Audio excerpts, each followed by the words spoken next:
Tiens, alors puisqu'on te tient, raconte-nous un peu Gignac, là, parce qu'il a encore gagné un titre. Bah, le mois dernier, ils ont fini champion, ouais, ça faisait longtemps, hein, ça faisait 4 ans qu'ils n'avaient pas été champions du Mexique.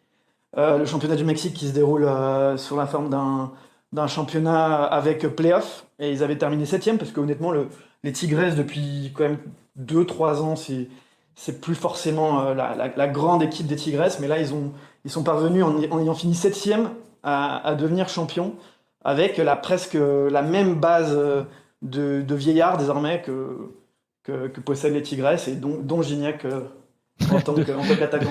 De Il y a moins vieillard, t'es d'influence, hein. peut-être un peu dur, mais quoi, l'équipe se renouvelle pas trop? Ils tentent de se renouveler, mais c'est la même ossature entre le gardien, les défenseurs, le milieu et l'attaque. C'est tous des mecs au-delà de 34 ans, hein.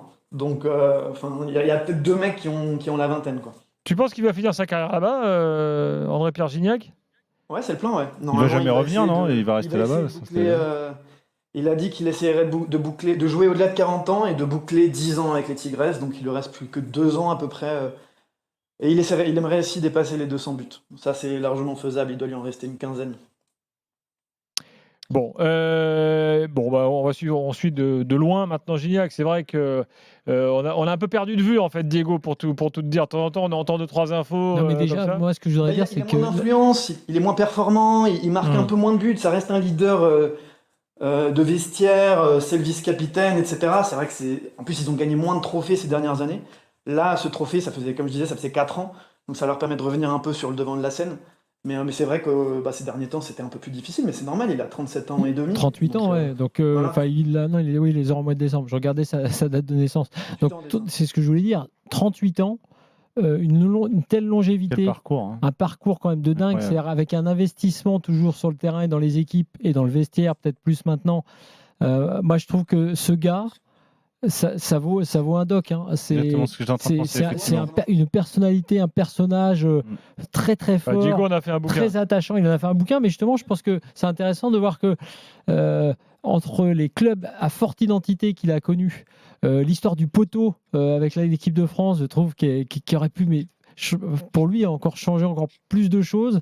Je trouve c'est un personnage que, je sais pas, ultra attachant en fait, vraiment Il très est très attachant. adoré, il est adoré, hein, Diego. Je parle sous tout Il contrôle. y a tout un tas d'histoires, comme disait Flo, le poteau, etc. Il y a tout un tas d'histoires à Monterrey, et au-delà même du vestiaire et du club, c'est même dans le foot mexicain, et je dirais même dans la société de la ville de Monterrey, qui est une région particulière au nord du Mexique, où clairement il a changé. Déjà, il participe à la vie active, je dirais, de la société de Monterrey, et puis il a changé la face du football du nord du Mexique, ça c'est certain. D'ailleurs, personnellement, il va rester au Mexique après, d'après ce que tu Ah, peux savoir. D'après ce que je peux savoir, il y aura toujours une partie de sa vie Ouais, à mon au avis, Mexique, et toujours une partie de sa Ouais. vie entre la Méditerranée. c'est un pays de dingue, hein, le Mexique.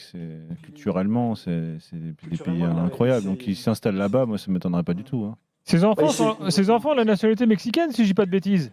Oui, c'est ça. Ils sont nés, deux de ses 3 enfants avec lesquels il vit là-bas sont nés au Mexique.